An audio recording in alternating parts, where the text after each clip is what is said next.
పప్పు బచ్చల కూర వండుతున్నానండి. బచ్చల కూర శుభ్రంగా కడిగి చిన్న ముక్కలుగా కట్ చేసుకోవాలి. పప్పు అండి, శనగపప్పు కందిపప్పు రెండుని నైట్ నానబెట్టుకోవాలి. కుక్కర్ తీసుకుని పప్పు వేసేయాలండి. మొత్తం కడిగి పెట్టుకున్నది శుభ్రం కడిగి అందులో మంచి వాటర్ వేసుకోవాలండి.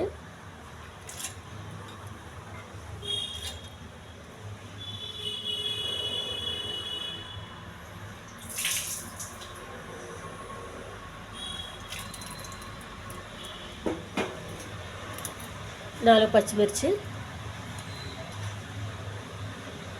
చిటికెడు కారం, కొద్దిగా పసుపు,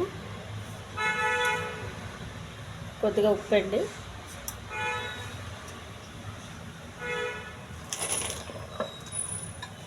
బచ్చల కూర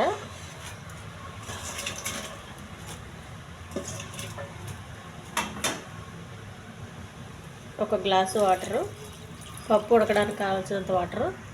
కుక్కర్ మూత పెట్టేసుకోవాలండి.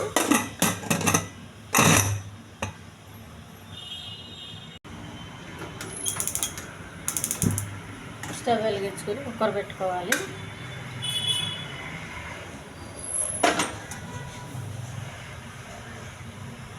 తాలింపుకి రెడీ చేసుకోవాలండి. ఎండుమిర్చి, వెల్లుల్లిపాయలు కొంచెం ఒక్క ముక్క దంచుకోవాలి.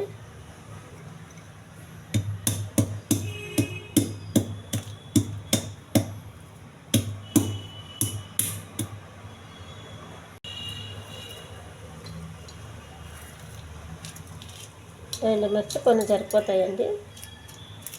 చిన్న ముక్కలుగా కట్ చేసుకోవాలి.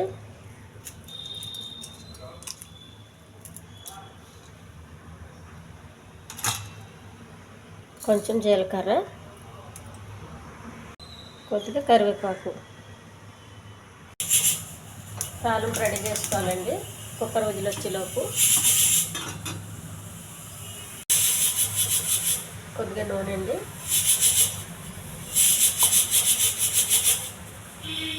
కరివేపాకు, వెల్లుల్లిపాయలు, ఉల్లిపాయలు, ఎండుమిర్చి, జీలకర్ర బాగా పప్పు ఉడికిపోయిందండి. దీన్ని కొంచెం మెత్తగా చేసుకోవాలి. మెత్తగా చేసుకున్న పప్పు అండి. పప్పు బచ్చల కూర చేసుకున్న తాలింపులు వేసేయాలి.